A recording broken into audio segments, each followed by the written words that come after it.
তাহলে 1 নাম্বার আমানতদারিতা অর্জন করতে হবে লেনদেনের মধ্যে। শুধুই যে লেনদেনই আমানত তেমনটা নয়, বরং কথাও হয় আমানত, কথা আমানত হয়। নবীজি সাল্লাল্লাহু আলাইহি ওয়াসাল্লাম বলেন, ইযা হাদ্দাসার রাজুলু সুম্মা ইলতাফাতা ফাহিয়া আমানাতুন। নবীজি বলেন, যখন কোনো মানুষ কথা বলে আর ওই সময় এদিকে সেদিকে তাকায়, ফাহিয়া আমানাতুন, ওই কথাটাও আমানত হয়ে যায়। আমার আপনার কাছে কেউ কথা বলার সময় যদি ডানে বামে তাকায়, সাধারণভাবে আমরা এটাই বুঝি ওই লোকটা চায় না তার এই কথাটা আমি ব্যতীত অন্য কেউ শুনুক, অন্য কেউ জানুক। কিন্তু আফসোস, আমাদের চরিত্র এর ব্যতিক্রম। কোনো ব্যক্তি যদি তার কোনো পার্সোনাল কথা, ব্যক্তিগত কথা, যেই কথার সাথে তার সম্মান জড়িত রয়েছে, আমার আপনার কাছে ওই গোপন কথাটা বলবার পর বলে, হুজুর শুধুমাত্র কথাটা আপনার কাছে বললাম, আপনি আর কারো কাছে বইলেন না। আমরা বাঙালি, আমাদের অবস্থা হলো ওই লোকটা বলতে মানা করছে, আর আমি যতক্ষণ আরেকজনের কাছে না বলি ততক্ষণ আর আমার ভালো লাগে না। বিসমিল্লাহির রহমানির রহিম।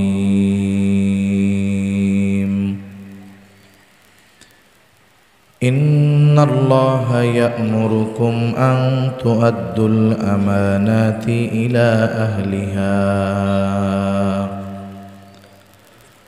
ওয়া ইযা হাকামতুম বাইনান নাসি আন তাহকুমু বিল আদল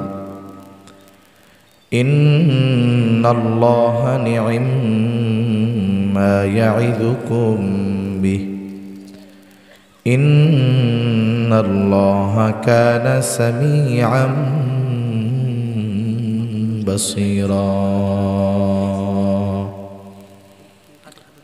সাদাকাল্লাহুল আলিয়্যুল আযীম। আল্লাহুম্মা সাল্লি আলা মুহাম্মাদিন ওয়া আলা আলি মুহাম্মাদ كما صليت على إبراهيم وعلى آل إبراهيم إنك حميد مجيد.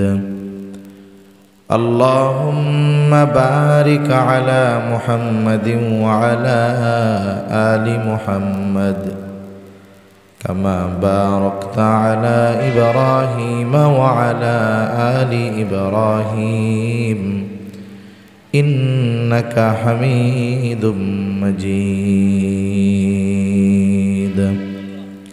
الحمد لله. ঐতিহ্যবাহী সিলেট জেলার অন্তর্গত বিয়ানীবাজার থানাধীন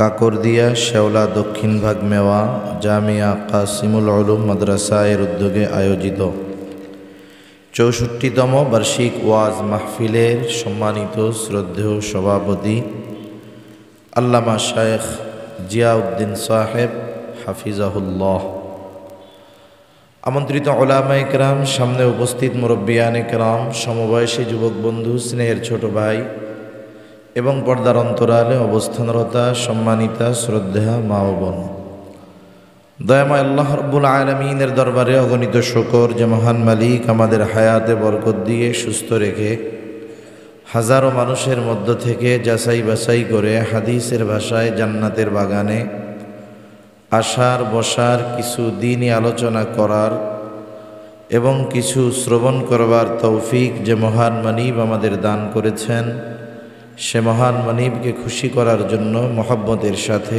জবান খুলে অন্তর থেকে আমরা একবার কালিমাতুশ শুকর পাঠ করি, আলহামদুলিল্লাহ।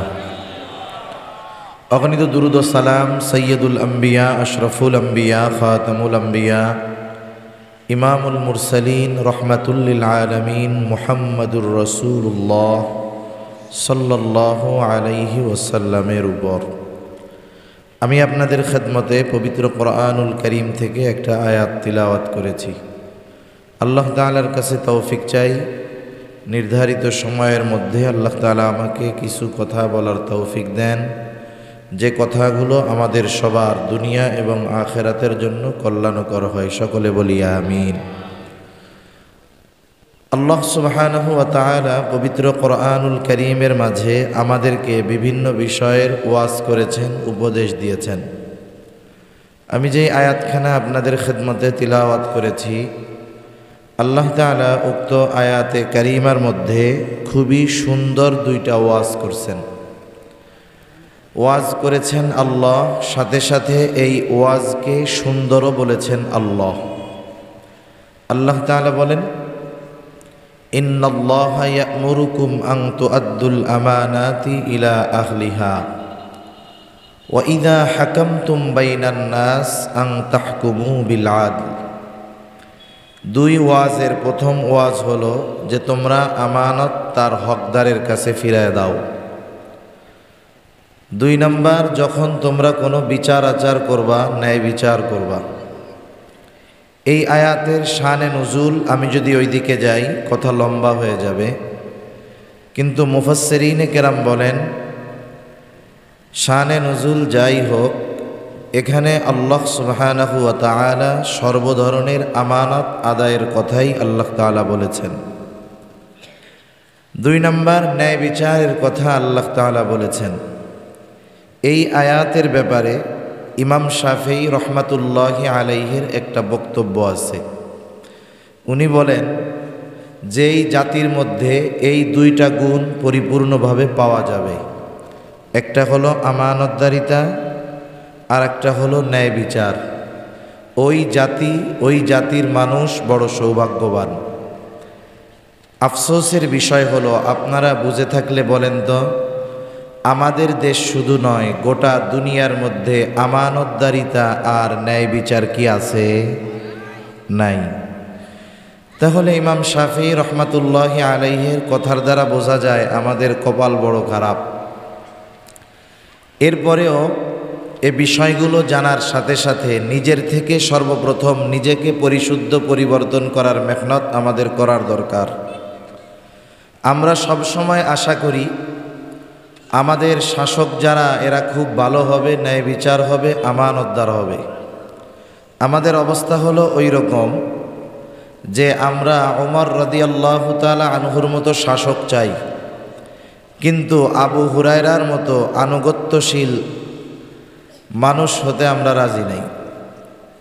এজন্য আমার আপনার পরিবর্তনের ক্ষমতা রাষ্ট্রীয়ভাবে রাষ্ট্রপ্রধান বা রাষ্ট্রের শাসকদের মুহূর্তের মধ্যে পরিবর্তন করার ক্ষমতা আমাদের নাই। কিন্তু আল্লাহ সুবহানাহু ওয়া তাআলা আমাকে আপনাকে এতটুকু ক্ষমতা বুঝ দিয়েছেন যে আমি আপনি আমার আপনার নিজের পরিবর্তনের মেহনত করতে পারি। এই ক্ষমতা তো আল্লাহ আমাদের দিয়েছেন নাকি? বিজ্ঞ উলামায়ে কেরাম, আহলে হক, বুজুর্গানে দ্বীনের তত্ত্বাবধানে থেকে আমরা যদি নিজেদেরকে পরিশুদ্ধ করার মেহনত করি, আশা করা যায় ইনশাআল্লাহ আমি আপনি আমরা প্রকৃত আমানতদার এবং ন্যায় বিচারক হতে পারবো ইনশাআল্লাহ। তাহলে আল্লাহ সুবহানাহু ওয়া তাআলার ওয়াজ কি? এক নম্বর ওয়াজ, আল্লাহ বলেন, ইন্নাল্লাহা ইয়া'মুরুকুম আন তু'আদ্দুল আমানাতি ইলা আহলিহা। এক নম্বর, আল্লাহ রব্বুল আলামিন বলেন, তোমরা আমানত তার হকদারের কাছে ফিরায়া দাও। সোজা কথা হলো, তোমরা আমানতদার হও, আমানতদার। কারণ আমানতদারিতা এটা হলো মুমিনের ভূষণ, আর আমানতের খেয়ানত করা এটা হলো মুনাফিকের অন্যতম আলামত। একজন প্রকৃত মুমিন সে কখনো খেয়ানতকারী হতে পারে না, আর খেয়ানত যে করে সে কখনোই প্রকৃত মুমিন হতে পারে না। রাসূল আকরাম সাল্লাল্লাহু আলাইহি ওয়াসাল্লাম আমাদেরকে মুনাফিকের আলামতগুলো জানায় দেন। মুনাফিকের আলামতগুলো হলো এমন এক জীবাণু, এমন এক ভাইরাস, ক্যান্সার রোগের নাম আপনারা শুনছেন। যখন মানুষের রক্তের সাথে, ব্লাডের সাথে ক্যান্সারের জীবাণু ছড়িয়ে যায়, এমন অবস্থাও মানুষের হয়ে যায় যে চিকিৎসা করার মতো কোনো অবস্থা তার থাকে না, ওই ক্যান্সার জীবাণুর কারণে তার মৃত্যু অনিবার্য হয়ে যায়। তাহলে ক্যান্সারের জীবাণু এটা যদি মানুষের দেহে বিস্তার করে তাহলে জীবন ধ্বংসের কারণ হয়। আর মুনাফিকের আলামতগুলো যদি কারো জীবনের সাথে মিশে যায়, ওই আলামতগুলো তার ঈমান ধ্বংসের কারণ হয়ে দাঁড়ায়। মুনাফিকের আলামত যদি আমার মধ্যে পরিপূর্ণভাবে বিস্তার লাভ করতে পারে, এটা আমার আপনার ঈমান ধ্বংসের কারণ হতে পারে। এজন্য ওই আলামতগুলো আমাদের মধ্যে যদি থাকে, আমরা ওগুলোকে বের করে ফেলবো ইনশাআল্লাহ। মনে করেন আমার আঙ্গুলে পচন ধরছে, এমন অবস্থা ওখানে জীবাণু হয়ে গেছে, ক্যান্সারের জীবাণু। বলেন তো ডাক্তার যদি বলে, হুজুর আপনি যদি এই ক্যান্সারের জীবাণু থেকে গোটা দেহকে বাঁচাতে চান তাহলে আপনার আঙ্গুলটাকে কেটে ফেলতে হবে, আমরা কি কেউ এই কথা বলবো যে ডাক্তার সাহেব মরে যাই তবু আমি আঙ্গুল কাটতে রাজি নাই? এটা কি বলবো? বরং ডাক্তারকে বলবো, ডাক্তার সাহেব ওই জীবাণু থেকে গোটা দেহকে, জীবনকে বাঁচানোর জন্য যদি প্রয়োজন হয় আপনি আমার পুরা কবজি থেকেই কেটে ফেলেন, আমার অঙ্গহানি হবে, হাত কেটে ফেলা হবে, আঙ্গুল কেটে ফেলা হবে। এরপরেও ডাক্তারকে আমরা টাকা দিব, আঙ্গুল যে কাটছে তাকে ধন্যবাদ দিয়ে এরপরে বাড়িতে আসবো, ঠিক না? অথচ আমাদের মধ্যে অনেকের মধ্যে মুনাফিকের আলামতগুলো আছে, কিন্তু এগুলো আমরা বাহির করতে প্রস্তুত নাই। যদিও আলামতগুলো আমাদের সকলের জানা আছে। রাসূলুল্লাহ সাল্লাল্লাহু আলাইহি ওয়াসাল্লাম বলেন, এক নাম্বার মুনাফিকের আলামত হলো ইদা হাদ্দাসা কাযাবা, মুনাফিক যখন কথা বলে মিথ্যা কথা বলে। ওয়া ইদা ওয়াদা আখলাফা, ওয়াদা করলে ওয়াদা খেলাফ করে। ইদা তুমিনা খানা, আমানতের খেয়ানত করে। আর এক হাদিসে একটা বাড়ায় আসছে, ওয়া ইদা তাখাসামা ফাজারা, তার সাথে যখন কারো তর্ক বিতর্ক হয় সে অশ্লীল মন্দ কথাবার্তা বলে। আফসোসের বিষয় হলো আমাদের সমাজে কম বেশি এমন লোক আছে, আপনারা তো সিলেটের মানুষ, উলামা ইকরামের সংস্পর্শে থাকা মানুষ, আপনারাও ভালো মানুষ, কিন্তু আমাদের অঞ্চল সহ অন্যান্য জায়গায় এমন মানুষের অভাব নাই। হাজী সাহেব 5 ওয়াক্ত নামাজ পড়ে, কিন্তু মুনাফিকের ওই আলামতগুলো পরিপূর্ণ তার মধ্যে পাওয়া যায়। এরকম অনেক মানুষ আছে, এবং ওইগুলাকে সে তার জীবনের জন্য কোনো ক্ষতির কারণ মনে করে না। অনেকে তো এটাও মনে করে যে মিথ্যা হলো জীবনের অবিচ্ছেদ্য একটা অংশ। অনেক ব্যবসায়ী আছে, ব্যবসা করে, দেখবেন আপনি যদি বলেন ভাই আত্তাজিরুস সাদুকুল আমিন, সত্যবাদী আমানতদার ব্যবসায়ী, নবীদের সাথে, শহীদদের সাথে, সিদ্দিকিনদের সাথে থাকবে, ও বলবে হুজুর এই ওয়াজ চলে না, মিথ্যা ছাড়া এখন ব্যবসায়ী হয় না। তাহলে কি মনে করেন? ওই লোকটা মিথ্যাকে তার জীবনের অবিচ্ছেদ্য অংশ মনে করে।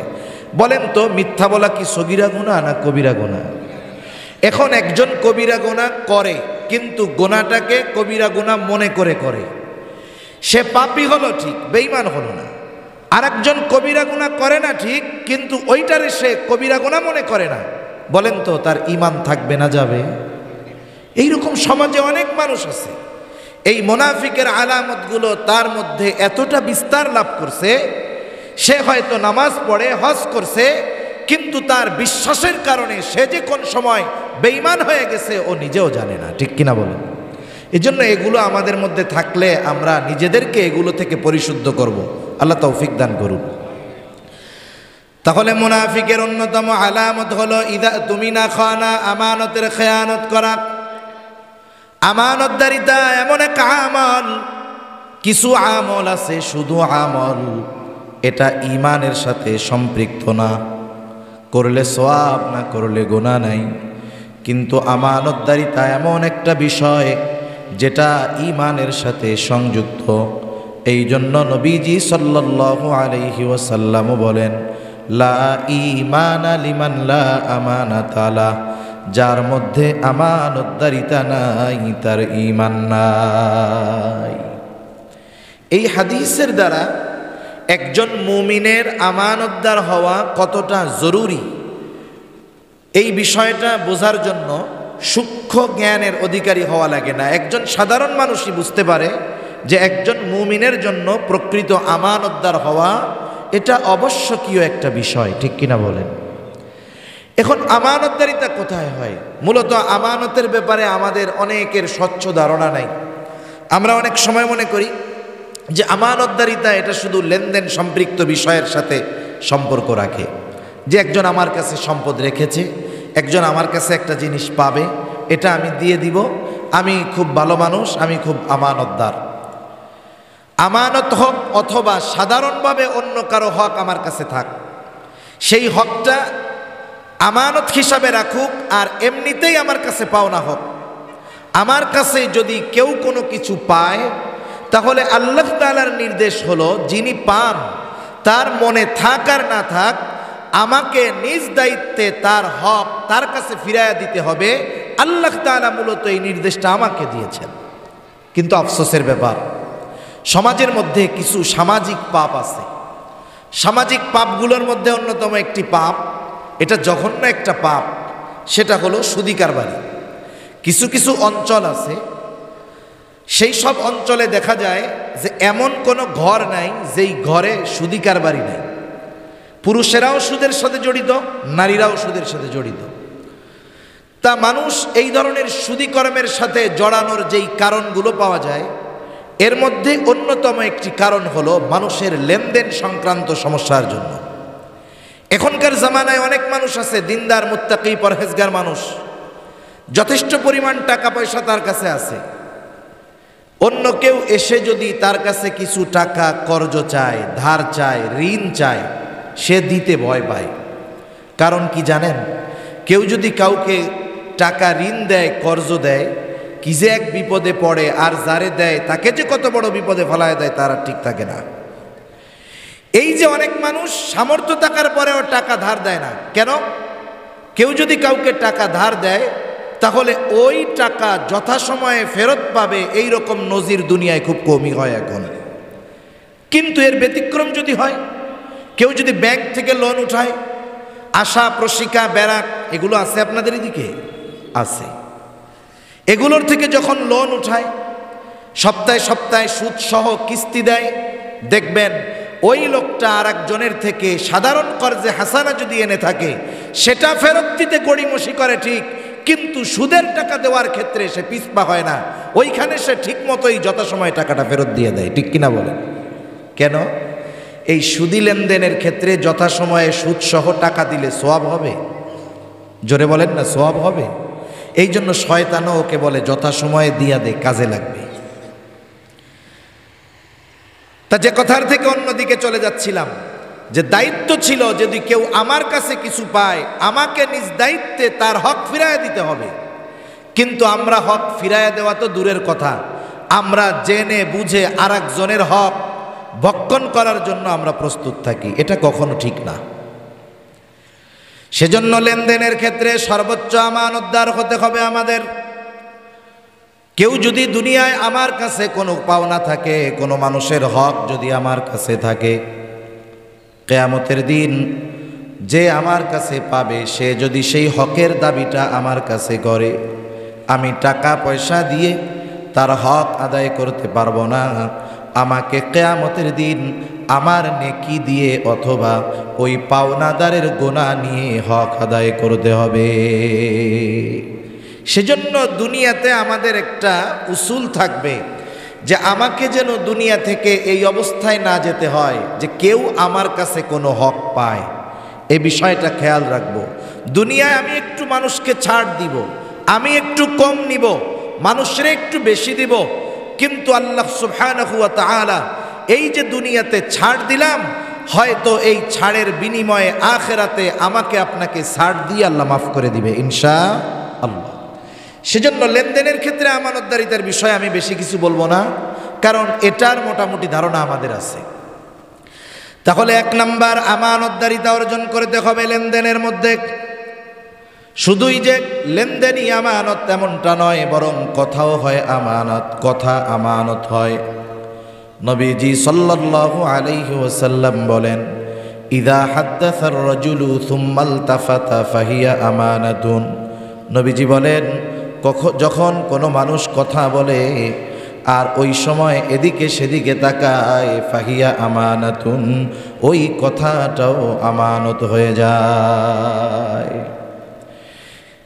আমার আপনার কাছে কেউ কথা বলার সময় যদি ডানে বামে তাকায়, সাধারণভাবে আমরা এটাই বুঝি ওই লোকটা চায় না তার এই কথাটা আমি ব্যতীত অন্য কেউ শুনুক, অন্য কেউ জানুক।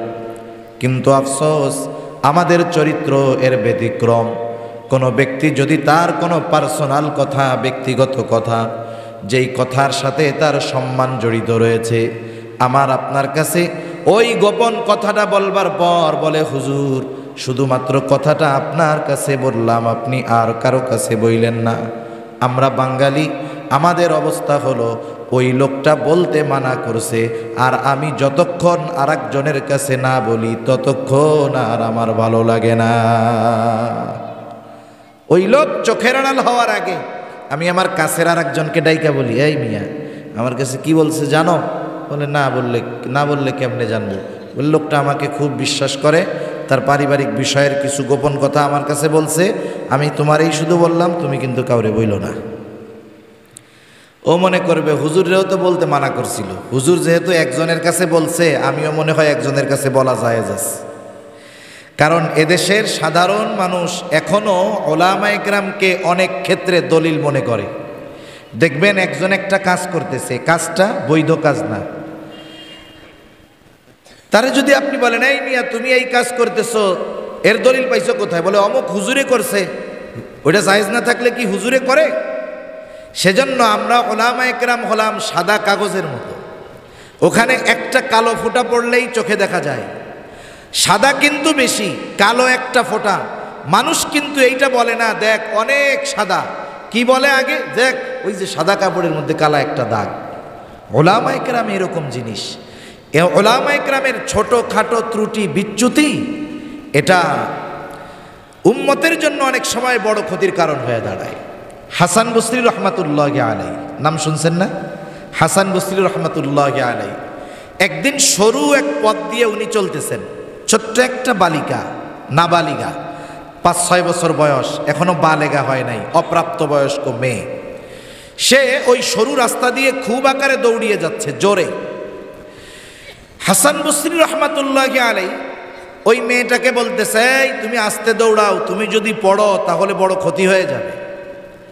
ওই ছোট্ট মেয়েটা জবাব দিছে যে, হাসান বসরি, আমি যদি পথচ্যুত হই, আমি যদি পড়ে যাই, তাহলে শুধু আমার ক্ষতি হবে, আপনিও সাবধানে চইলেন। আপনি যদি পড়ে যান তাহলে গোটা উম্মার ক্ষতি হয়ে যাবে। সেজন্য ওলামায়ে কেরামের ছোটখাটো একটা ভুল মানুষের কাছে এটা অনেক বড় মনে হয়। এটা মহব্বতের কারণে, ভালোবাসার কারণে। তা ওই লোক হয়তো মনে করছে যে হুজুর যেহেতু একজনের কাছে বলছে, আমারও একজনের কাছে বলা মনে হয় জায়েজ আছে। ও আর একজনকে ডাক দিয়ে বলবে, ভাই শোনো, হুজুর আমার কাছে অমুকের ব্যাপারে এই কথাটা বলছে, আমি শুধু তোমার কাছে বললাম, তুমি কিন্তু আর কারো কাছে বইল না। দেখা যাবে সকালের কথা দুপুর হতে হতে 100 জনের কাছে পৌঁছায়া গেছে। যে যাকে বলে শুধু বলে, আমি তোমাকে বললাম, তুমি আর কাউরে বইল না। বলেন তো, আমি তো বলছি মাত্র একজনের কাছে, কথা পৌঁছায় গেল 100 জনের কাছে। এই হিসাবে আমার খেয়ানত একটা হলো নাকি 100টা হলো? 100 খেয়ানত হয়েছে আমার। কারণ রাসূলুল্লাহ সাল্লাল্লাহু আলাইহি ওয়াসাল্লাম জানায় দেন, যখন কারো দ্বারা কোনো ভালো কাজের সূচনা হয়, ওই ভালো কাজ যতদিন চলে, যতজন করবে, সকলের ভালো কাজ করার সওয়াব যিনি শুরু করেছেন তার আমলনামায়ও যোগ হতে থাকবে। আবার মন্দ কাজের বিষয়টাও এমন, যার দ্বারা কোনো মন্দ কাজের সূচনা হয়, ওই কাজ যতজন করবে, যতদিন চলবে, যতজন করবে, সকলের গোনা ওই যে শুরু করেছে তার আমলনামায় যোগ হতে থাকবে। এজন্য নবী আর হাদিসের মধ্যে বলেন, পৃথিবীতে যত অবৈধ হত্যাকাণ্ড হয়, সব হত্যাকাণ্ডের গুনার একটা অংশ আদম আলাইহিস সালামের প্রথম হত্যাকারী যেই সন্তান তার আমলনামায় যোগ হয়ে যায়। এজন্য কথা সংরক্ষণের ক্ষেত্রে আমরা আমানতদার হব। 3 নাম্বার দায়িত্ব আমানত। দায়িত্ব বড় একটা আমানত। এখন তো এমন এক জামানা মানুষ দায়িত্ব নেওয়ার জন্য প্রতিযোগিতা করে, কিছু কিছু ক্ষেত্রে দায়িত্ব কিনতে যায়। অথচ দায়িত্ব যে কত বড় এক আমানত, এটা যদি মানুষ অনুধাবন করতে পারত, তাহলে দায়িত্ব যদি কেউ দিতে চাইতো এলাকা ছেড়ে পালায়া যাইত। এখন আমরা দায়িত্ব নেওয়ার প্রতিযোগিতা করি। আমাদের ওই দিকের এক জায়গায় কিছুদিন আগে চেয়ারম্যানের নির্বাচন গেছে না, একজন নির্দিষ্ট একটা দলের মার্কা পাওয়ার জন্য প্রায় 3.5 থেকে 4 কোটি টাকা ব্যয় করছে নমিনেশন পাওয়ার জন্য। নমিনেশন পাওয়ার জন্য 4 কোটি টাকা ব্যয় করছে। এরপরে তাকে নমিনেশন দিছে, সে পোস্টারের মধ্যে লিখছে অমুক তারিখে আসন্ন ইউনিয়ন পরিষদ নির্বাচনে এই মার্কায় ভোট দিয়ে জনগণের খেদমত করার সুযোগ আমাকে দান করেন। এখন বলেন তো, যে 4 কোটি টাকা খরচ করে মার্কা নিতে পারে, কিনতে পারে, তার জনগণের খেদমত করার জন্য তার কি চেয়ারম্যান হওয়া লাগে বলেন? তার মানে বোঝা গেল উদ্দেশ্য জনগণের খেদমত না, উদ্দেশ্য এই দায়িত্ব গ্রহণ করে নিজের আখের গোছানো। ঠিক কিনা বলেন? দায়িত্ব তো আমানত। ইমাম আজম আবু হানিফা রহমতুল্লাহ আলাই, ইমাম আজম আবু হানিফা রহমতুল্লাহ আলাই, খলিফা মনসুর ইমাম আবু হানিফা রহমতুল্লাহ আলাইহিকে প্রস্তাব দিছে প্রধান বিচারপতির দায়িত্ব গ্রহণ করার জন্য। খলিফা মনসুরের এই প্রস্তাব ইমাম আবু হানিফা রহমতুল্লাহ আলাইহি ফিরাইয়া দিছে। মানুষের সামনে যখন প্রস্তাব দিছে, খলিফা ইমাম আবু হানিফা অপারগতা প্রকাশ করে বলছে, না, আমি এই দায়িত্ব নিতে পারবো না। মানুষের সামনে খলিফার প্রস্তাব ফিরাইয়া দিছে, খলিফার ইগোতে লাগছে। খলিফা হাতে চাবুক দিয়ে ইমাম আবু হানিফার গায়ে একটা বাড়ি মারছে, আঘাত করেছে। খলিফা মনসুর যখন রাজপ্রাসাদে ফিরে গেছে, খলিফা মনসুরের চাচা বলে, ও মনসুর, কাজটা তুমি ভালো করো নাই, ইমাম আবু হানিফার সাথে যেই আচরণ করেছো এটা অন্যায় হয়েছে, তুমি তার কাছে মাপ চাও। খলিফা মনসুর তো রাগান্বিত অবস্থায় চাবুক দিয়া বাড়ি মারছে, কারণ মানুষ যখন রাগান্বিত থাকে সে এমন কিছু কাজ ওই রাগান্বিত অবস্থায় করে বসে যেই কাজের জন্য পরবর্তীতে সে আফসোস করে। এজন্য রাগ অবস্থায় কোনো সিদ্ধান্ত নিতে হয় না। আমাদের দেশে অনেক জায়গায় স্বামী স্ত্রীর বিচ্ছেদের ঘটনার খবর আমাদের কাছে আসে, আপনাদের কাছেও হয়তো আসে। অনেক অঞ্চলে এই বিচ্ছেদের প্রবণতা বেশি।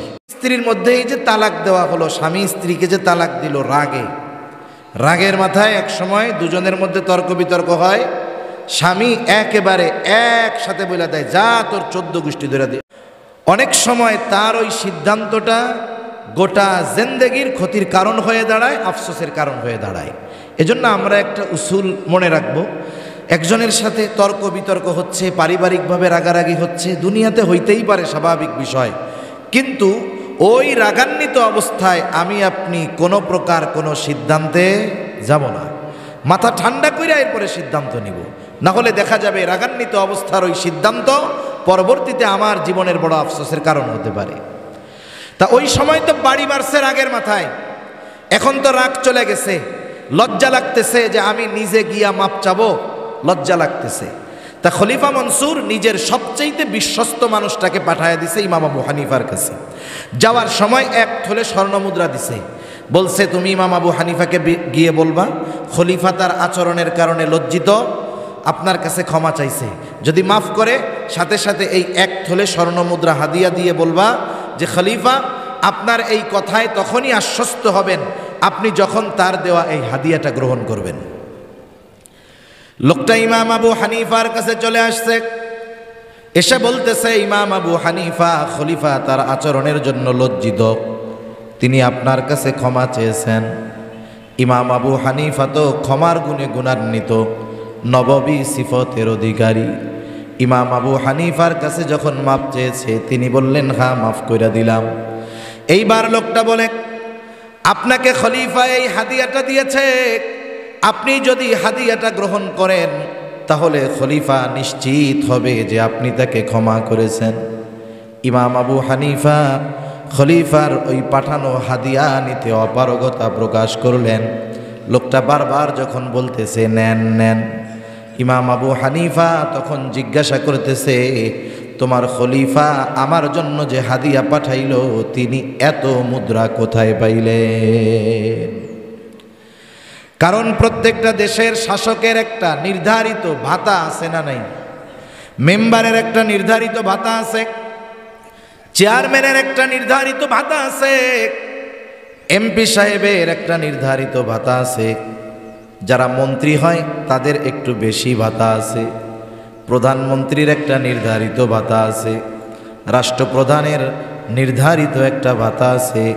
কোনো রাষ্ট্রপ্রধান, কোনো ব্যক্তি তার জন্য যতটুকু ভাতা নির্ধারিত, তার থেকে একটা পয়সা বেশি সে রাষ্ট্রীয় সম্পদ থেকে ব্যয় করতে পারবে না।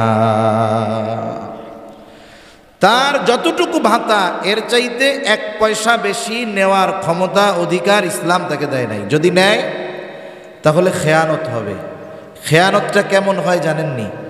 দায়িত্ব যার যত বড়, খেয়ানত তার তত বড় হয়। ছোট জিনিস হইতে পারে, কিন্তু দায়িত্বের কারণে খেয়ানতের পরিধি বেড়ে যায়। একটা উদাহরণ দিলে বুঝতে সহজ হবে। মনে করেন এক ওয়ার্ডে 100 জনের জন্য গম আসছে, 100 জন মানুষ গম পাবে। এখন এই গম এক জায়গায় রাখা হয়েছে, বন্টন করা হয় নাই, শরিকি সম্পদ হিসাবে আছে। এখন ওইখান থেকে কেউ যদি একটা গম চুরি করে বন্টন হওয়ার আগে, বলেন তো তাহলে কত জনের হক নষ্ট হবে? 100 জনের। গম সরাইছে কয়টা? একটা। মনে করেন ইউনিয়নের খাদ্য গুদামে 1000 মানুষের গম আছে, আলাদা করা হয়নি। ওইখান থেকে যদি কেউ একটা গম সরায়, বলেন তো কত জনের হক নষ্ট হবে? 1000 জনের। মনে করেন এক আসনে, এক থানা খাদ্য গুদামে 1 লক্ষ মানুষের গম আছে, যে এই আসনের 1 লক্ষ মানুষের মধ্যে এই গমগুলো ছড়ায় দেওয়া হবে, বিতরণ করা হবে। ওই 1 লক্ষ মানুষের হক আছে গমের মধ্যে। ওইখান থেকে যদি কেউ একটা গম সরায়, বলেন তো কত জনের হক নষ্ট হবে? এক দেশের রাষ্ট্রপ্রধান, ওই দেশের রাষ্ট্রীয় কোষাগারে মনে করেন ধনসম্পদ আছে, যা হোক আছে, গমই আছে মনে করেন, সেখানে হক আছে রাষ্ট্রের সব মানুষের। ওই রাষ্ট্রপ্রধান একটা গম সরাইছে, বলেন তো কত জনের হক নষ্ট হবে? গোটা রাষ্ট্রের সব মানুষের। গম কিন্তু একটাই আছে, শুধু দায়িত্বের অবস্থান পরিবর্তনের কারণে ছোট বিষয়টাও বৃহৎ আকার ধারণ করছে। এজন্য রাষ্ট্রীয় শাসক যারা আছেন, রাষ্ট্রপ্রধান যখন রাষ্ট্রের 1টা টাকা নষ্ট করে, রাষ্ট্রের সব মানুষের হক নষ্ট করা হয়। ইমাম আবু হানিফা বলতেছে না, তোমার খলিফা এই হাদিয়া কোথায় পাইল এত সম্পদ? বলে উনি কোথায় পাবে, উনি বাইতুল মাল রাষ্ট্রীয় কোষাগার থেকে দিয়েছে। ইমাম আবু হানিফা বলেন না, এটা গ্রহণ করার কোনো সুযোগ নাই। লোকটা এবার বলে, হাদিয়া আপনি রাখেন, তবে নিজের জন্য ব্যয় করার দরকার নাই, আপনি অন্যদেরকে সদকা করে দিয়েন। ইমাম আবু হানিফা বলে না, হবে না। তোমার কাছ থেকে এটা রাখার পর আমি নিজের জন্য ব্যবহার করি আর অন্যকে দিয়ে দেই, বিষয়টা এমন হবে না। তোমার খলিফা জানবে ইমাম আবু হানিফা আমার দেওয়া হাদিয়া গ্রহণ করেছে। সুতরাং তুমি এটা ফিরায় নিয়ে যাবা, সাথে সাথে খলিফাকে এটাও জানায় দিবা, খলিফার জন্য যতটুকু ভাতা নির্ধারিত আছে এর চাইতে 1টা টাকাও বেশি তার জন্য নেওয়া বৈধ নয়, এটা খেয়ানত হবে। লোকটাও একটু রাগান্বিত হয়ে গেছে, দীর্ঘ সময় এত তেলাতেলি করতেছে, কাজ হয় না। খলিফার কাছে গিয়ে ইমাম আবু হানিফার এই কথাটাকে আরও তেল মশলা লাগায়া বলছে। খলিফা প্রচণ্ড রাগ, সাথে সাথে ফোর্স পাঠায়া দিছে, যাও, কত বড় সাহস, আমার ব্যাপারে এইরকম কথা বলে, ইমাম আবু হানিফাকে জেলখানার মধ্যে আটকাও, ইমাম আবু হানিফাকে জেলখানার মধ্যে আটকায় দেওয়া হলো। মনে রাখতে হবে, আমাদের সমাজের অনেক মানুষ বোঝে না, মনে করে জেলখানায় মনে হয় খারাপ মানুষই যায়। বিষয়টা এমন নয়। যুগে যুগে যারা হকের উপরে থাকে, সত্যের উপরে থাকে, ওই হকের উপরে থাকার কারণে, সত্য কথা বলার কারণে জালেমের জুলুম সহ্য করে কারাগারে যুগের শ্রেষ্ঠ মানুষদেরও যাওয়া লাগে। যুগের শ্রেষ্ঠ মানুষদেরও জালেমের জুলুমের শিকার হয়ে জেলখানায় যাওয়া লাগে। এজন্য আমাদের অনেক ওলামায়ে কেরাম জেলে আছে, যেগুলো ওলামা বিদ্বেষী, এরা বলা বলি করে, আরে দোষ না করলে গেছে নাকি? এরকম লোক আছে না নাই? আরে ভাই, দোষ না করলেই তো যাইতে হয় আরো বেশি। সত্যের উপরে থাকলে বিপদ আসবে, এটাই স্বাভাবিক। ওলামায়ে কেরাম কারাবন্দী আছে, আমরা দোয়া করব, এইটা না কইরা অনেকে এইরকম কথাও বলে, দোষ না করলে গেছে নাকি? আরে ইমাম আবু হানিফা কোন দোষে জেলখানায় গেছিল? পয়গম্বর ইউসুফ আলাইহিস সালামকে ষড়যন্ত্র চক্রান্তে ফেলায়া জেলখানায় নেওয়া হয়েছে। অতীতের দিকে তাকান, আমাদের আকাবিরে দেওবন্দের দিকে তাকান, ইংরেজদের কত জুলুম, অত্যাচার, নির্যাতন আমাদের আকাবিরদের সহ্য করা লাগছে, ঠিক কিনা বলেন? লক্ষ লক্ষ উলামায়ে কেরামকে নির্বিচারে হত্যা করছে, একেবারে নির্জন দ্বীপের মধ্যে, জেলখানার মধ্যে আটকায় রাখছে। সেজন্য মানুষ খারাপ হইলেই জেলে যায় না, বরং জামানার সর্বোচ্চ হকের উপরে যারা থাকে তাদেরকেও জালেমের জুলুমে শিকার হয়ে জেলে যাওয়া লাগে। ইমাম আবু হানিফার উপরে জুলুম চলতো, অত্যাচার চলতো, চাবুক দিয়ে আঘাত করা হতো, আর বলা হতো আপনি যদি প্রধান বিচারকের দায়িত্ব নেন ছেড়ে দেওয়া হবে। ইমাম আবু হানিফা রহমাতুল্লাহি আলাইহি চাবুকের আঘাত সহ্য করেছেন, তবু দায়িত্ব নেন নাই। ঐতিহাসিকদের থেকে দুইটা বর্ণনা পাওয়া যায়। একটা হলো ইমাম আবু হানিফাকে যখন তারা হাতে আনতে পারে না, খাবারের সাথে বিষ প্রয়োগ করে ইমাম আবু হানিফাকে হত্যা করা হলো। আর একটা বর্ণনা, উনি যখন প্রচণ্ড অসুস্থ হয়ে গেলেন জুলুমে অত্যাচারে, ওনাকে পাঠায়া দেওয়া হলো, গৃহবন্দী করে ফেলা হলো। গৃহবন্দী অবস্থায় ইমাম আবু হানিফা রহমাতুল্লাহি আলাইহি দুনিয়া থেকে বিদায় নিলেন। ওনাকে ওনার শাগরেদরা জিজ্ঞাসা করেছে, হুজুর আপনাকে যেই দায়িত্ব নেওয়ার জন্য এত জুলুম অত্যাচার করা হলো, অথচ এই দায়িত্ব নেওয়ার মতো যোগ্যতা আল্লাহ সুবহানাহু ওয়া তাআলা আপনাকে দিয়েছেন, ওই সময় যদি গোটা দুনিয়ার মধ্যে প্রধান বিচারক হওয়ার যোগ্যতা সম্পন্ন একজন ব্যক্তি থাকতো, তিনি হইতেন ইমাম আবু হানিফা। আপনি জুলুম সহ্য করলেন, তবুও কেন দায়িত্ব নিলেন না? ইমাম আবু হানিফা বললেন, শোনো, আমি যেই দায়িত্ব নেই নাই, কিয়ামতের দিন ওই দায়িত্বের ব্যাপারে আল্লাহ আমাকে জিজ্ঞাসা করবে না, কিন্তু আমি দায়িত্ব নেওয়ার পরে আমার যদি দায়িত্বে কোনো ত্রুটি বিচ্যুতি হতো, কিয়ামতের দিন আল্লাহ তাআলার সামনে আমাকে খেয়ানতের বোঝা নিয়ে দাঁড়াতে হতো। নবীজির হাদিস আবু দাউদের মধ্যে আসছে, নবীজি বলেন, আমাদের কাউকে যখন কোনো দায়িত্ব দেওয়া হয়, কেউ যদি ওই দায়িত্বের সুচ পরিমাণ খেয়ানত করে, সুচ পরিমাণ, নবীজি বলেন কিয়ামতের দিন ওই লোকটা খেয়ানতের বোঝা নিয়ে আল্লাহর সামনে উপস্থিত হবে। এজন্য আমরা প্রত্যেকেই কিন্তু দায়িত্বশীল, প্রত্যেকের অবস্থানে দায়িত্বশীল। পরিবারের অভিভাবক তার অধীনস্থদের ব্যাপারে দায়িত্বশীল, এলাকার মেম্বার তার ওয়ার্ডের লোকের ব্যাপারে দায়িত্বশীল। যে যেই জায়গায় আছে, যেখানে কর্মরত আছে, যেই দায়িত্বে আছে, প্রত্যেকটা মানুষের দায়িত্ব তার কাছে আমানত। সে যদি ওই দায়িত্ব যথাযথভাবে পালন না করে, কিয়ামতের দিন তাদেরকে খেয়ানতকারীদের কাতারে দাঁড়াতে হবে। আল্লাহ আমাদের পরিপূর্ণ দায়িত্ববান হওয়ার তৌফিক দান করুন। তাহলে দায়িত্ব আমানত, সময় আমানত, সময় আমানত। অনেকে কোথাও চাকরি করে, জিম্মাদারি আছে, অফিস, সকাল 8টা থেকে বিকাল 4টার মধ্যে 1 ঘন্টা লাঞ্চ, নামাজ খাওয়ার বিরতি, বাকি 7 ঘন্টা সময় তার কাছে আমানত। ওই সময়টা সে নিজের কাজে ব্যয় করতে পারবে না। এইরকম অনেক বুজুর্গ অতীতে আমাদের দুনিয়া ছেড়ে চলে গেছে। এমনও মানুষ যে আল্লাহর ওলি, মাদ্রাসায় পড়াইতেন, কিন্তু সময় হিসাব করে ওজিফা গ্রহণ করতেন, এমনও মানুষও গেছে। সেই জন্য সময়টা আমানত, শরীয়তের বিধিবিধান আমানত। আল্লাহ তাআলা বলেন, ইন্না আরাদনাল আমানাতা আলাস সামাওয়াতি ওয়াল আরদি ওয়াল জিবাল ফাআবাইনা আন ইয়াহমিলনাহা ওয়া আশফাকনা মিনহা ওয়া হামালাহাল ইনসান। আল্লাহ তাআলা বলেন, আমি এই আমানত আসমানের কাছে, জমিনের কাছে, পর্বতমালার কাছে পেশ করলাম। তারা ভীত সন্ত্রস্ত হয়ে গেল, এই আমানত তারা বহন করল না। ওয়া হামালাহাল ইনসান, মানুষ এই আমানত বহন করল। মুফাসসিরিনে কেরাম বলেন, কি সেই আমানত? কেউ বলে সেই আমানত হলো কোরআন, কেউ বলে সেই আমানত হলো শরীয়তের বিধিবিধান। একই কথা। কোরআনুল কারীম তো হুদাল্লিল মুত্তাকিন, ঠিক কিনা বলেন? এই কোরআনুল কারীম আমাদের কাছে আমানত। এখন কি করব?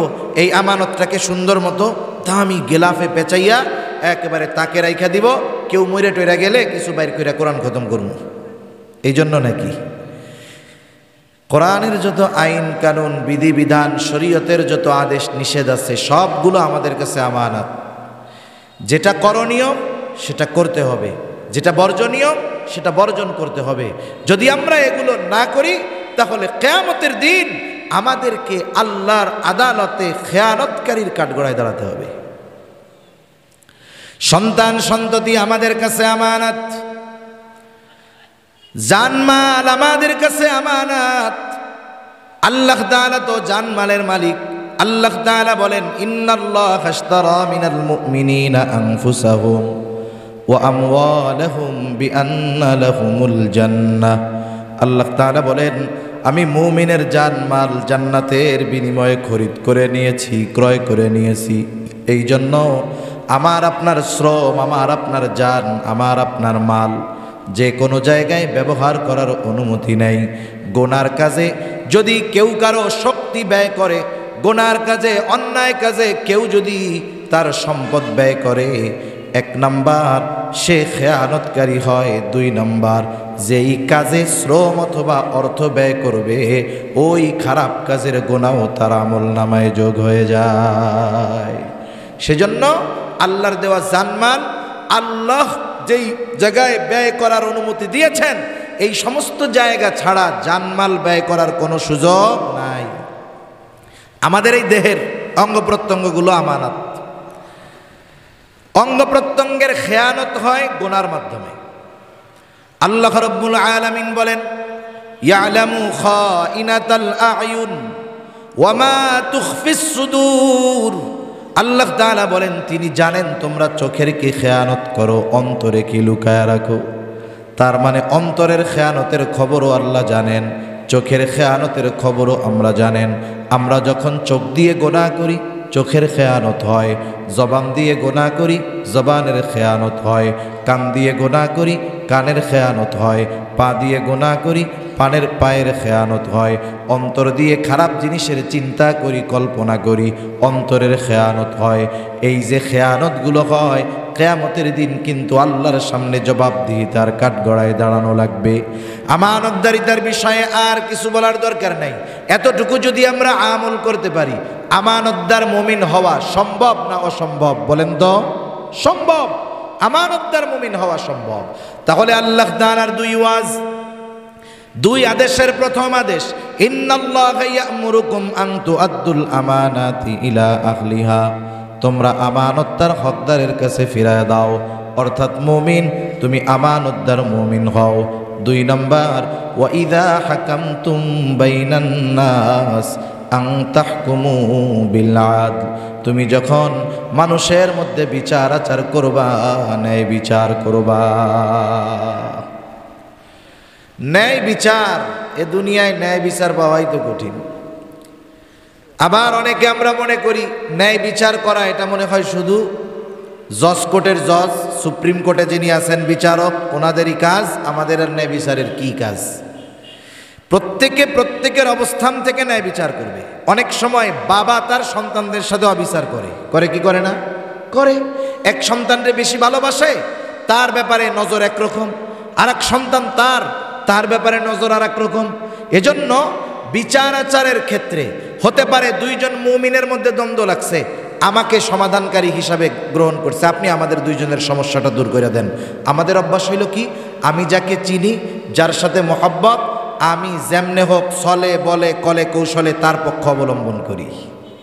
এই যে আমি অবিচারকের মতো কাজ করলাম। প্রত্যেকটা ক্ষেত্রে যখন কোনো বিষয়ের ফয়সালাকারী আমাকে আপনাকে নির্ধারণ করা হবে, সেটা রাষ্ট্রীয়ভাবে হোক, সামাজিকভাবে হোক, পারিবারিকভাবে হোক, প্রত্যেকটা জায়গায় আমাকে ন্যায় বিচার করতে হবে। ঠিক কিনা বলেন? ন্যায় বিচারের উপমা সাহাবা একরাম রেখে গেছেন।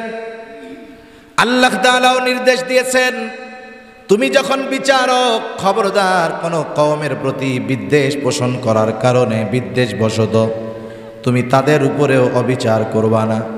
তোমার শত্রুও যদি ন্যায় বিচারের আশায় তোমার কাছে আসে, তুমি ন্যায় বিচার করবা, খবরদার পক্ষপাতিত্ব করবা না। ন্যায় বিচারের আরেক উসুল নবীজি সাল্লাল্লাহু আলাইহি ওয়াসাল্লাম বলেন, যখন কোনো বিচার প্রার্থী আসবে, বাদী বিবাদী দুইজন, বিচারকের দায়িত্ব হলো বাদীর কথা যেমন যথাযথ গুরুত্ব সহকারে শুনবে, বিবাদীর কথাটাও যথাযথ গুরুত্ব সহকারে শুনবে। আর আমাদের দেশে যদি বাদী পাওয়ারফুল হয়, তাইলে বিবাদীর কথা বলারই সুযোগ নেই। আবার বাদী যদি দুর্বল হয়, ওই বাদীর কথা শোনার টাইম নেই, বিবাদীর কথার উপরেই উনি আস্থা রাখে বেশি। বিচারকের নিয়ম হলো বাদী বিবাদী উভয়ের কথা যথাযথভাবে শুনবে, এরপরে ইনসাফের সাথে রায় প্রদান করবে। আল্লাহ তাআলা কোরআনুল কারীমের মধ্যে বলেন, ওয়ালা ইয়াজরিমান্নাকুম শানাআনু কওমিন আলা আল্লা তা'দিলু ই'দিলু হুয়া আকরাবু লিত্তাকওয়া। আল্লাহ নিষেধ করে দিয়েছে, কোনো কওমের প্রতি বিদ্বেষ পোষণ করার কারণে বিদ্বেষবশত তাদের উপরে অবিচার করবা না, ন্যায় বিচার করব, ন্যায় বিচার করো, এটাই তাকওয়ার অধিক নিকটবর্তী। আমি ন্যায় বিচারের দুই একটা উপমা শোনায়া আপনাদের খেদমতে শোনায়া বিদায় নিব।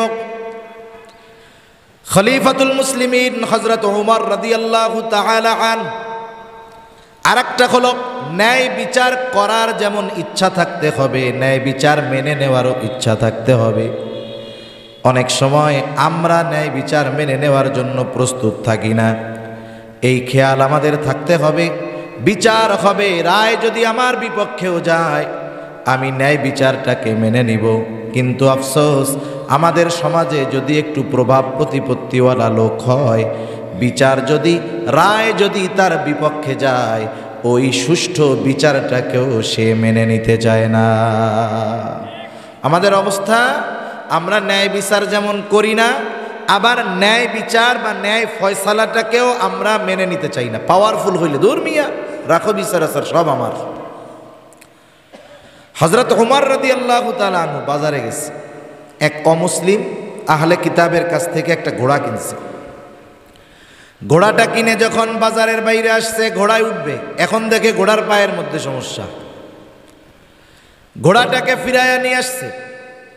খলিফাতুল মুসলিমিন ঘোড়া কিনছে, ঘোড়ায় সমস্যা, ইহুদির কাছে ফিরাইয়া দেওয়ার জন্য নিয়ে আসছে। ইহুদি বলে, না, আমি তো আপনারে খারাপ ঘোড়া দেই নাই, ভালো ঘোড়া দিছি। ওমর রাদিয়াল্লাহু তাআলা আনহু বলে, না, তোমার ঘোড়া খারাপ, ফেরত নাও। দুইজনের মধ্যে কথা চলতেছে। হযরত ওমর রাদিয়াল্লাহু তাআলা আনহু এইবার ওই ইহুদিকে বলে, শোনো, তোমার আর আমার মধ্যে এই সমস্যা সমাধানের জন্য একজনকে ফয়সালাকারী বানাও।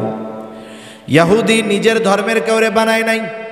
সে তাকায় দেখে পাশে আছে সুরাই, বলতেছে, খলিফাতুল মুসলিমিন, আমার আর আপনার মধ্যে সুরাই হবে ফয়সালাকারী। ঠিক আছে। এইবার সুরাই দুইজনের কথা সুন্দর মতো শুনলেন। দুইজনের কথা শুনে খলিফাতুল মুসলিমিনকে সুরাই বলতেছে, খলিফাতুল মুসলিমিন, আপনি কি চান? বলে, আমি চাই সে তার ঘোড়াটা ফেরত নিবে।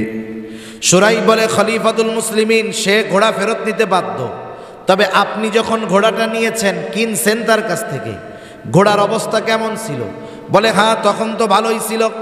বলে, খলিফাতুল মুসলিমিন, ও ঘোড়া ফেরত নিতে বাধ্য, তবে আপনি যেমন ঘোড়া কিনছেন তেমনটাই ফেরত দিতে হবে। খলিফাতুল মুসলিমিন চুপ হয়ে গেছে। একটু পরেই বলতেছে, হ্যাঁ সুরাই, এটাই ন্যায় বিচার, এটাই ন্যায় বিচার। বলেন তো রায় খলিফার পক্ষে গেছে নাকি বিপক্ষে গেছে? খলিফাতুল মুসলিমিন এই রায় মেনে নিয়েছে। আমাদের দেশে যদি কোনো বিচারক এমন রায় দেয় যেই রায়টা রাষ্ট্রপ্রধানের বিপক্ষে যাবে, এই ন্যায় বিচারের কারণে তাকে পুরস্কৃত করা হবে না, তিরস্কৃত করা হবে। প্রয়োজনে একেবারে চিরদিনের লেগে আমেরিকা পাঠিয়ে দেওয়া হবে, ঠিক না? খলিফাতুল মুসলিমিনের বিপক্ষে রায় গেছে, ন্যায় বিচারের পুরস্কার সুরাইহকে তিনি দিয়েছেন। সাথে সাথে বলতেছে, ও সুরাই তুমি চলে যাও, কুফার প্রধান বিচারকের আসন খালি, আমি তোমাকে এখনই নিয়োগ দিয়ে দিলাম। খলিফাতুল মুসলিমিন চিঠি লেখা দিলেন, শিলমোহর মেরে দিলেন যে আমি আজকে থেকে কুফার প্রধান বিচারকের দায়িত্ব সুরাইহকে দিয়ে দিলাম। এই কাজী সুরাই ওমর রাদিয়াল্লাহু তাআলা আনহুর জামানা, ওসমান রাদিয়াল্লাহু তাআলা আনহুর জামানা, আলী রাদিয়াল্লাহু তাআলা আনহুর সময়কাল, এরপরে মুআবিয়া রাদিয়াল্লাহু তাআলা আনহুর সময়কাল পর্যন্ত কুফার প্রধান বিচারকের দায়িত্ব তিনি পালন করেছে।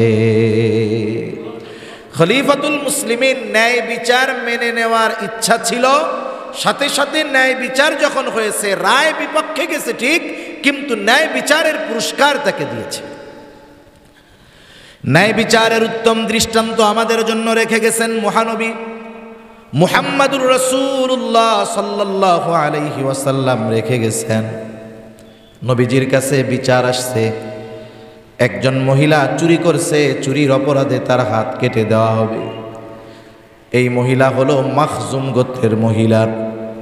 কুরাইশ বংশের তিনটা শাখা, একটা হলো হাশেমি, আর একটা হলো উমাইয়া, আর একটা হলো মাখজুম।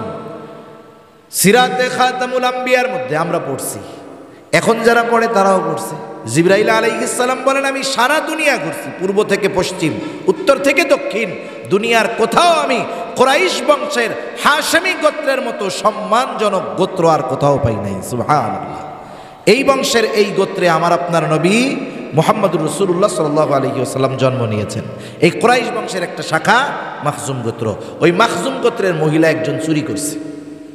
আমাদের দেশের মানুষের অভ্যাস হলো, এক বংশের একজন যদি অপরাধ করে সেই অপরাধের দায় তার, কিন্তু আমরা ওই এক ব্যক্তির অপরাধকে কেন্দ্র করে গোটা বংশ নিয়ে কথা বলি। ওরে বলি, ওই তুই তো ওই চোরের বংশের লোক, চুরি করছে একজন, সবাই কি করছে? ইসলাম নাই, ইসলামী শাসন ব্যবস্থা নাই। যদি থাকতো তাহলে এটা অপবাদ হিসাবে সাব্যস্ত হতো, আর অপবাদকারীর সাইজ ৮০ বেত্রাঘাতের দ্বারা তাকে শাস্তি দেওয়া হতো। সেজন্য অপরাধ যে করছে এর জন্য সে দায়ী। গোটা বংশ ধরে অপবাদ দেওয়ার বা বলার কোনো সুযোগ ইসলাম আমাদের দেয় নাই। অমুসলিমদের ওই অভ্যাস ছিল। সাহাবা একরাম চিন্তা করতেছে, এই মাখজুম গোত্রের মহিলার যদি হাত কাটা যায় তাইলে অমুসলিমেরা বলবে, দেখ কুরাইশ বংশের মহিলা চোর। নবীজির কাছে জানানোর দরকার যে এই মহিলা মাখজুম গোত্রের মহিলা, বলাবে কাকে দিয়ে? এখন ওসামা বিন যায়েদ রাদিয়াল্লাহু তাআলা আন, যায়েদ রাদিয়াল্লাহু তাআলা আনহুর ছেলে ছোট, কয়েকজন শিখাইয়া দিছে ওসামাকে যে ওসামা তুমি গিয়ে তোমার নানার কাছে বলো যে নানা, যেই মহিলার হাত কাটা হবে বা যেই মহিলা চুরি করছে ওই মহিলা মাখজুম গোত্রের মহিলা। ছোট বাচ্চা যা শিখাইয়া দিছে গিয়া তাই বলছে। নবীজির তো বুঝতে বাকি নাই যে এই কথা ও নিজের থেকে বলে নাই, বরং তাকে কেউ শিখাইয়া দিছে। নবীজি ভেতর থেকে বাহিরে আসলেন, হুজরা থেকে বের হয়ে আসলেন। নবীজি বলতেছেন, তোমরা কি আমাকে এমন বিষয়ের জন্য সুপারিশ করতেছ যেই বিষয়ের শাস্তি কার্যকর করার নির্দেশ দিয়েছেন আল্লাহ? এরপরে নবীজি খুতবা দিলেন। নবীজি বললেন, শোনো, তোমাদের পূর্বে আল্লাহ তাআলা অনেক সম্প্রদায়কে ধ্বংস করে দিয়েছেন এই কারণে যে তাদের মধ্যে যখন চুরির অপরাধে কোনো শরীফ বংশীয় মানুষ আটক হইত, শরীফ বংশের কোনো মানুষ, সম্ভ্রান্ত বংশের কোনো মানুষ যখন চুরির অপরাধে আটক হইত, তার উপরে শাস্তি কার্যকর করা হতো না, তাকে ছেড়ে দেওয়া হতো। আবার যখন কোনো দুর্বল একই অপরাধে আটক হইত, তার উপরে যথাযথভাবে শাস্তি কার্যকর করা হতো। এই জামানার অবস্থাও এরকম। হাজার হাজার কোটি টাকা মেরে নিয়ে পাচার করে বিদেশে সম্পদের পাহাড় করছে, আবার এই চোরগুলার এই এমপি মন্ত্রী বানানো হইতেছে। ঠিক কিনা বলেন? কোনো বিচার নাই, সব শেষ। আবার দেখেন জেলখানার মধ্যে 7 খুন করে 7 মার্ডারের আসামি সুতি পাঞ্জাবি আয়রন করা ভাঁজ করা জামাই বাবুর মতো ঘুরে বেড়ায়। আর নিরহ উলামায়ে কেরাম ইসলামের কথা বলার কারণে, ইসলামের পক্ষে বলার কারণে, দেশের পক্ষে বলার কারণে শত শত মামলার ঘানি নিয়ে জেলখানায় কষ্ট করতে হয়। যেই জাতির বিচার ব্যবস্থা ওই রকম, আল্লাহ না করুন এই জাতির পরিণতিও এরকম হইতে পারে। রাসূলুল্লাহ সাল্লাল্লাহু আলাইহি ওয়াসাল্লাম এরপরে বললেন, ওই আল্লাহর শপথ যার হাতে আমার প্রাণ, এই মহিলার জায়গায় যদি মুহাম্মাদের কন্যা ফাতেমাও হইতো, আমি অবশ্যই তার হাতটাকে কেটে দিতাম। একটু চিন্তা করেন, নবীজি ন্যায় বিচারের ক্ষেত্রে কতটা কঠোর ছিলেন। এর চাইতে উত্তম দৃষ্টান্ত আর কোনোটাই হতে পারে না। আফসোস, আমরা কপাল পোড়া জাতি, আমাদের বড় ভাগ্য খারাপ যে আমাদের এই জাতির মধ্যে না আছে আমানতদারিতা, না আছে ন্যায় বিচার। এই 2 বিষয়ের আদেশ করার পরে আল্লাহ তাআলা নিজের ওয়াজকে নিজেই সুন্দর বলতেছেন, ইন্নাল্লাহা নি'ম্মা ইয়াইদুকুম বিহ। আল্লাহ তাআলা তোমাদের কতই না সুন্দর ওয়াজ করলেন, এরপরে কেমন যেন আল্লাহ তাআলা বলেন, বান্দা এত সুন্দর ওয়াজ আমি আল্লাহ করলাম, এই ওয়াজ শ্রবণ করবার পর তোমরা কি এই ওয়াজের উপরে আমল করো কি করো না, অথবা এই কথা নিয়ে কি আলোচনা সমালোচনা করো? আমি আল্লাহ দেখি এবং শুনি, আমল করলেও দেখি, আবার কিছু বলা বলি করলেও আমি আল্লাহ কিন্তু শুনি। এই জন্য এর পরপরই আল্লাহ তাআলা বলেন, ইন্নাল্লাহা কানা সামিআন বাসীরা। নিশ্চয়ই আল্লাহ তাআলা হলেন সর্বশ্রোতা সর্বদ্রষ্টা। সেজন্য যেই 2টা বিষয়কে স্বয়ং আল্লাহ তাআলা সুন্দর বলছে, এই 2টা গুণ আমরা অর্জন করব তো ইনশাআল্লাহ, করব তো ইনশাআল্লাহ। আল্লাহ সুবহানাহু ওয়া তাআলা আমাদের সকলকে প্রকৃত আমানতদার এবং যেই ক্ষেত্রেই বা যেই অবস্থায় থাকি না কেন প্রত্যেকটা ক্ষেত্রে ন্যায় বিচারক হওয়ার তৌফিক আল্লাহ দান করুন। সকলে বলি আমিন। ওয়া আখিরু দাওয়ানা আনিল হামদুলিল্লাহি রাব্বিল আলামিন। আসসালামু আলাইকুম ওয়া রাহমাতুল্লাহি ওয়া বারাকাতুহু।